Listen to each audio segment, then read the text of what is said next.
What up? Welcome back to Cool Kid TCG.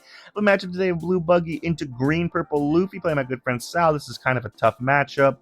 I would say this is one of our worst matchups, but I feel like it's gotten slightly better. Don't know exactly why, but it does feel like it's gotten a little bit better. We won the dice roll. We are going first. This is kind of a practice game, but kind of not. This is the last round of the tournament. Both of our opponents left without dropping from the tournament, so we both were open. So we decided to play. But yeah, this is definitely kind of a tough matchup. I've struggled with it in the past. The last time I played one, I think Odin really came in handy. But we mold our hand into this. Gonna start off with a cross-guild searcher, search top 4. We can add a 10 cost buggy. We can add a Galdino blocker. I think the Galdino blocker is going to be the move here. He can rest a lot of things. We could get some value out of that. And I think next turn we can drop stage and also drop the 2 cost buggy. We swing a 5 life. He probably takes. I usually take the first life. Meanwhile, he taps 1 for when you're at sea fight against pirates. Search top 3 for a Straw Hat, Heart, or Kid Pirate. We're going to tap 1 for stage. Not going to use it yet. We could. Definitely not the most ideal hand. We have 3 casters, but we're going to see what we draw before we use it. Going to swing 5 life. He takes no trigger. Now we tap 2 for the Galdino blocker. The way he could rest it, I mean, he could rest it with like the green Zoro. Some people run that. Potentially Dead Man's Game, but I don't think he's going to play Dead Man's Game. I think the Zoro would be the one he would play, but he's just not going to do that because we're not going to allow him to... well, he's just not going to do it because the conditions aren't met for it. He's going to tap 4 for a Zoro Juro. He gets to search top 5 for a purple Straw Hat. This is one of the things I've been reading about is that a lot of the cards in GP are purple only, so that's why he goes to add a green Zoro, the one from EBO2, and I'm like, Zoro Juro can only add a purple, just double checking. He's like, you're right. He's going to add the Nami Searcher instead. And then he's going to pass it back to us. So now we added the Mihawk off the search because now we have a play where we can promo Buggy into the Mihawk. He's going to give us that 1k Nami he just searched. Now we can pitch a Croc and Mihawk, draw 2, trash 1 off the Mihawk when we do promo Buggy into the Mihawk. I'm thinking on what to trash here. Ultimately going to have to trash a 2k, I think. Don't want to thinking about trashing the 10 cost. It's kind of a luxury in this matchup, but I feel like the way things are going, we're going to be able to get it out. And yeah, we have the 1 Croc and Mihawk for next turn as well. We do have stage as well. We can filter a little bit if need be. We have 2 2Ks. Kind of like what our hands got out right now. He's going to tap 5 for Sanji Pudding, because I've never met a green-purple player that doesn't have Sanji Pudding on 5 Dawn. He's going to leader ability, return 2 Dawn, restand 2 Dawn, and become a 6k leader. He also gets 1 Dawn back because of the Sanji Pudding.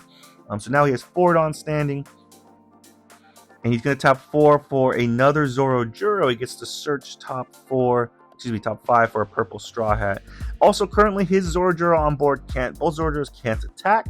There are 4 costs. We have the promo Buggy out, but he finds Stage. Stage can buff a character by 2. So he's going to be able to buff a Zoro Juro to attack. He's going to swing 6 life, and we just turn the Mihawk sideways.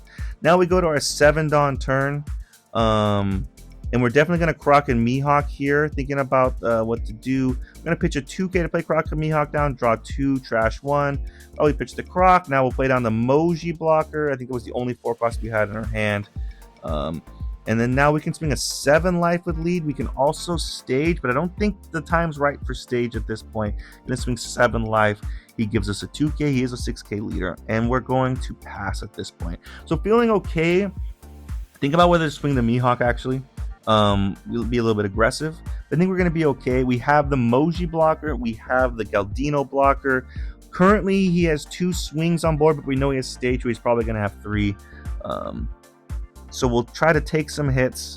He taps 7 for a Luffy Taro, returns a Dawn, and he goes to play green Nami out, the Searcher. And I say, can Luffy Taro play a green? And nope, can't only play purple. The fact that he was trying to play a Nami Searcher tells me that he probably doesn't have a good target for that off of it. He doesn't have a Sanji Pudding, or he doesn't have a Zoro Juro. So he decides no target off of that.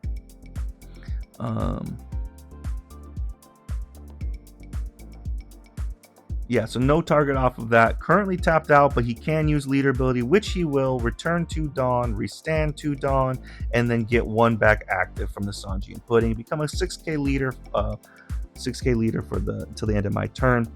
And then he's going to tap one for a stage. He gets to draw a card, and he can also rest that stage to buff up the Zorojuro, which he will now that Zorojuro can attack. He's got 2 Dawn remaining. He's going to swing a 7 life. We will take, it's a cross guild searcher. We can search top 4. We could add any of the searchers. We could also add an Alvida. Going to add the Alvida, I think. Not sure why. Galdino Searcher might have been better. Maybe just a 4 cost in general. We're going to give the Galdino blocker for the Zorojuro, and he chooses not to swing the Sanji Pudding. So we go to 9 Dawn, and we can definitely get the 10 cost Buggy out. So we will put the Alvida and a Mihawk. We get to draw 2, or we'll filter a hand, put 2 on the bottom, 2 on the top. Here's where I drew into a Gravity Blade, the one I have in deck. I could hit the Gravity Blade here. I could get rid of the Zorojuro and get rid of the Sanpu. I'm thinking about doing that. But ultimately, I think I have a blocker. I have 2 blockers.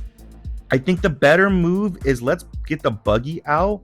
So for next turn, we can swing the Buggy into potentially the tapped Zorojuro, potentially the tapped Luffy Taro. And then we can Gravity Blade. We might not have the same opportunity to bottom deck because of the stage, but we're going to swing 6 into the Zorojuro, get a card out of hand. And then now we're going to swing 10 into the Zorojuro, and he lets it die. Now we leader ability, tap 5, pitch the Galdino blocker. We bottom deck the Sanpu. So currently on his board, 2 showing bodies. 1 can't swing, but it can because of the stage. But I kind of want him to do that because if he plays more Sanji Puddings, they're not going to be protected by Gravity Blade. So I'm kind of hoping that if he does play a Sanji Pudding down, which he taps 5 immediately, he plays a Sanji Pudding, he gets to draw a card. And then now he's going to leader ability, return to Dawn, restand to Dawn, and get 1 back from Sanji Pudding. He has 5 Dawn standing. He taps 5 for another Sanji Pudding and gets to draw a card. I'm hoping so badly he rests the stage. He does. He buffs the Zorojuro to attack. I'm going to give the Moji block. I'm thinking about whether to give the Moji blocker. He swings 6 life. I will give the Moji blocker. I get to draw a brick. I can give a 2k here. He also has the Luffy Taro swing. So I think what I'm going to do is I'm going to take this 6, and then when he swings the Luffy Taro, I'm going to turn the Mihawk sideways and give a 2k. So he turns the Luffy Taro sideways, we turn our Mihawk sideways and give a 2k on top of that. And now we are set to Gravity Blade and get rid of both Sanji Puddings. We also can swing the 10 cost Buggy into the Luffy Taro. He has no standing Dawn. So I think what we're do is let's check out 2 bricks, the stage and the Odin with the effect of our stage. We're going to now swing 12 into the 8. We're either going to get 3 cards out of hand minimum, or we are going to kill a Luffy Taro, which we definitely want that card gone. He doesn't have a ton of cards in hand. I think he's got like 5. We are able to succeed in killing it. We will now swing 8 into the Zorojuro. And he will give us 2k, 1k.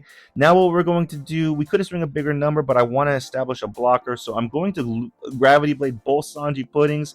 Then I'm going to tap 2 to play down the Galdino blocker.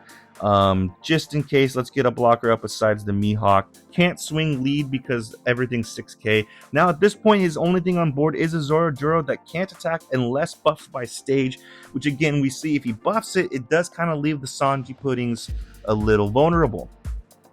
We bottom deck 3. There's 1 out there, so I'm hoping he still doesn't have that one. Our board's looking pretty cool, but he's still at 3 life, and we know that if he keeps Dawn up for Gum Gum Giants, we could be in trouble. But yeah, feeling okay about this. I'm gonna definitely need to make a big push next turn, I think. He is also at 8 Dawn. And he doesn't have a ton of cards in hand again. I think he's got around 5, maybe 6.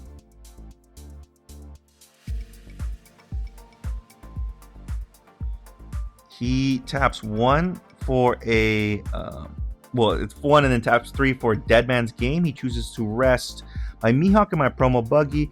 Then he taps 3 for Electric Luna, which will stun my Mihawk and my promo Buggy. It will not stun the Croc and Mihawk or the 10 cost Buggy because they are at 8 cost or higher. So the promo Buggy and Mihawk are stunned, but that did take 7 Dawn to do, so I'm feeling okay about that. Now at this point, he does turn the stage, rest stage to make the Zoro Juro be able to attack. He gets an additional 2 cost. That's now a 6 cost. It can't attack. He's going to swing 7 life. He did use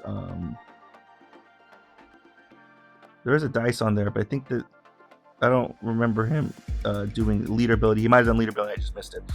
He swings 7 again. I'll just give the Galgino blocker. So now he has 1 Dawn standing. I don't think I could succeed in killing him completely if I go for game. I actually don't have the swings to do it. But first we're going to stage. Let's draw 2 new cards. We do draw into a 10 cost Buggy. And I think the move here is let's press his life. Let's swing.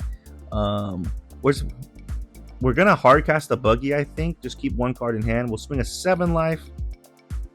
He takes no trigger.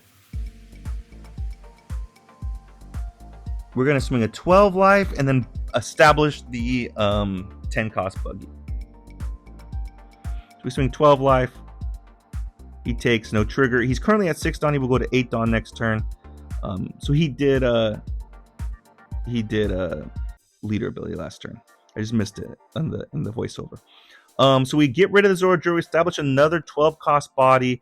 He is on 8 Dawn. The one way we lose is if he has the Rusher Luffy, and even then it would take like perfect swings, I think. He's going to search for it with a when you're at sea fight against pirates.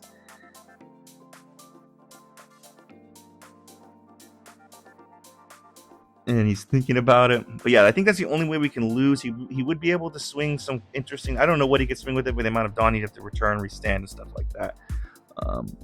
But at least like a 7/7/6 probably. And I think our card... I don't know what our other card in hand is right now. The 1 card we have in hand. He's able to add a 2 cost... Or excuse me, the 6 cost Sanji, the 2K. The Soba Mask.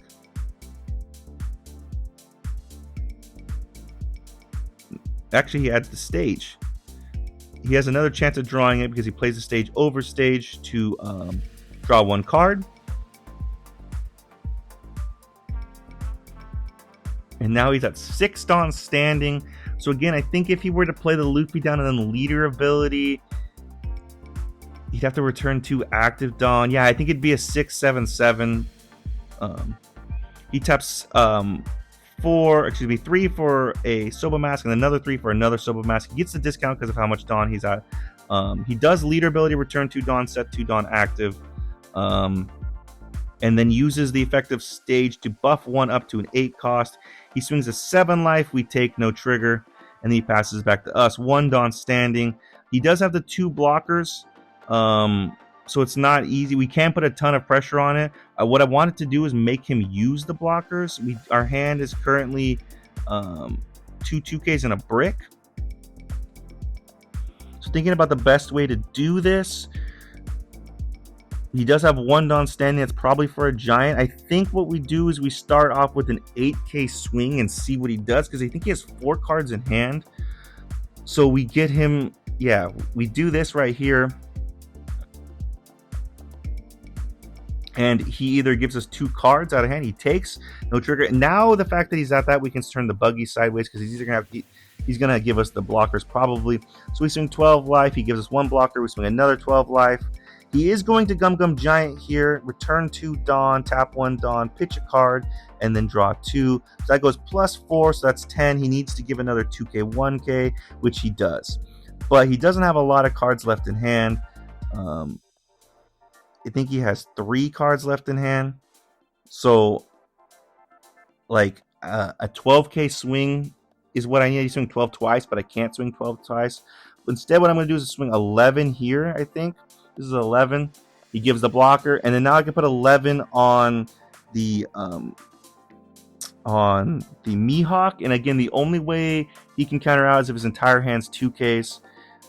So we'll do that. 2K, and that's it. So we're able to get the dub here. We played it about as well as we could have played it. We got lucky with being able to have the timely gravity, but I think a key deciding factor for me here is Something I definitely might have done differently in the past was do the gravity blade as soon as I could have done the gravity blade, but instead this time I was patient with it. I got the 10 cost Buggy out, and I think that made the huge difference in the game. Also, my opponent didn't draw as well. Wasn't able to play a good target off of the Luffy Taro. And that probably was a huge deciding factor in the game. If that's a Sanchi pudding, he probably goes on to win. But let me know in the comments if they could do differently. Really appreciate you guys. See you next time.